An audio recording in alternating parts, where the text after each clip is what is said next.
this bungee. Goes around there. Holds the harness up. Make sure the lines are outside. So I use to protect the prop shaft.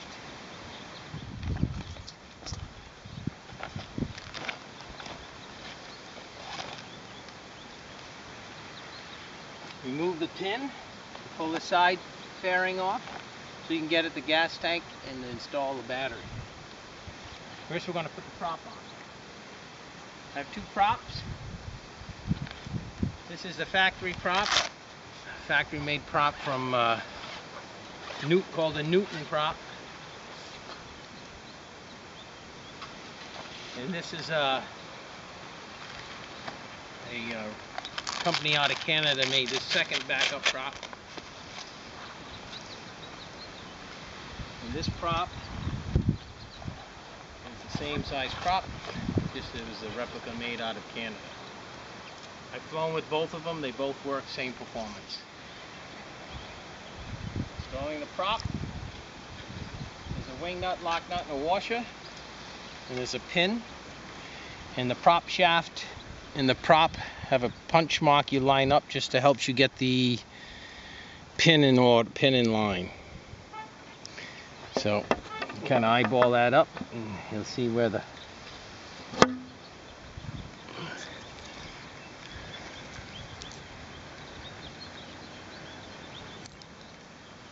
okay.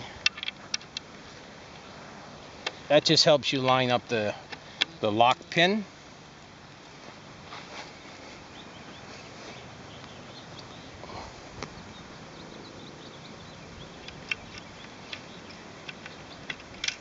And the washer goes on with a lock washer and a nut. Hand tighten? Hand tighten. Well, I go a little tighter sometimes, and you don't want to loosen up. The prop will never come off with the prop. That just keeps it all the way forward. That's it. Make sure your lines are straight. Next comes the battery. This is a 12 volt 5 amp hour battery.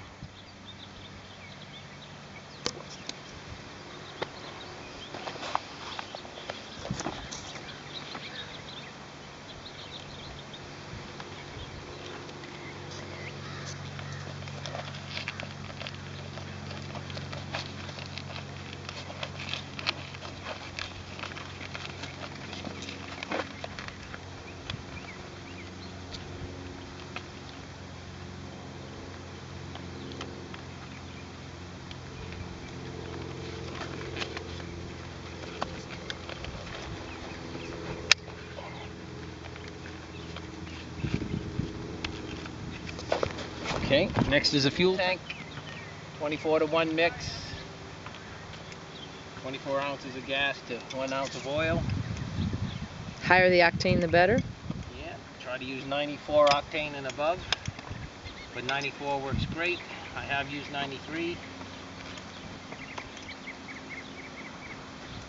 A little tricky to figure out how this little basket works, but it's relatively simple.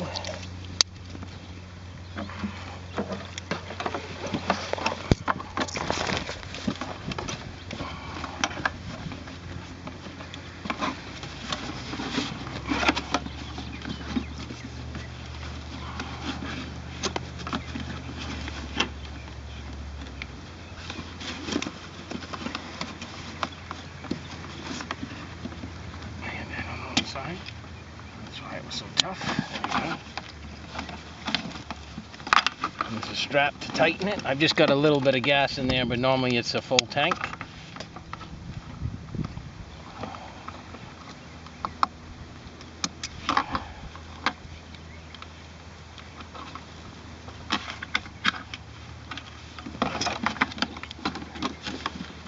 There we go.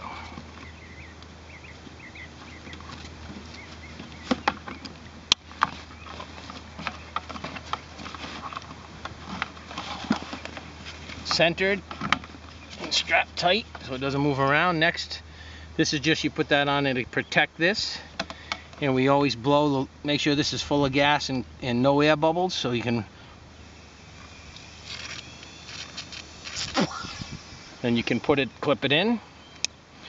Go to the carburetor, press on the carburetor button. It's underneath. And I right there. Blow in.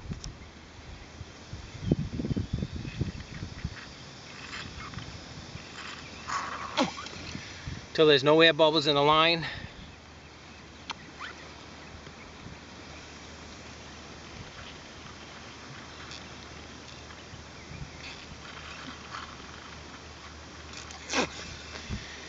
And that's good. We'll try that. There might be a lot of air bubbles. There's a lot of air bubbles, but we'll get it. It may draw itself through. Well, we've already run it without it. So then up here, you put the vent. That's just the gas tank vent. I actually usually go forward with it.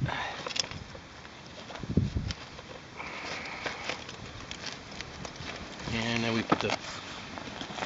put this back on.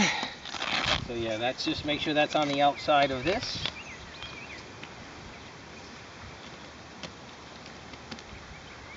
And most importantly, when you Velcro this up, make sure the harness is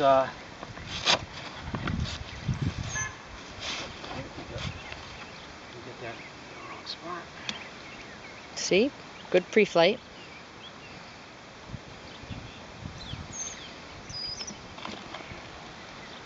That should be outside. Those are the limit lines. There you go. See, that's good that happened. Attention to detail. Put your pin back on. And you make sure two things. You make sure the Velcro is all the way up for the harness. You don't want it sagging down.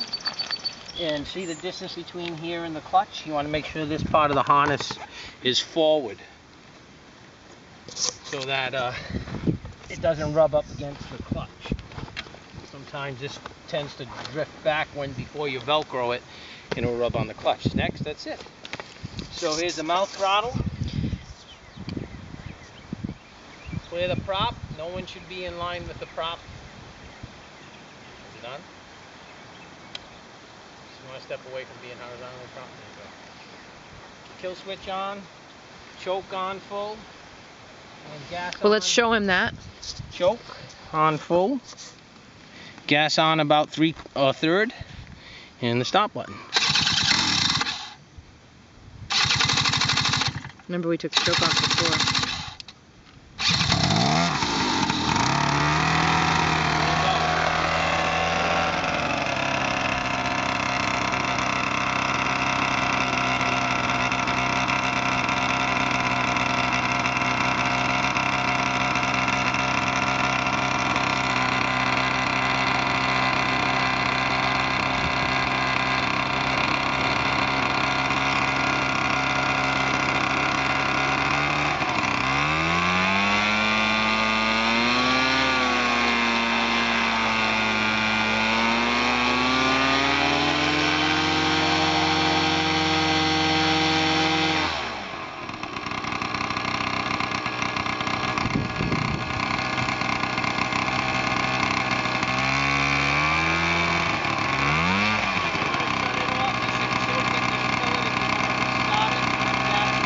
Shut it off, you should choke it to shut it off if you're going to restart it. That way it keeps it gas and it keeps it ready to start again.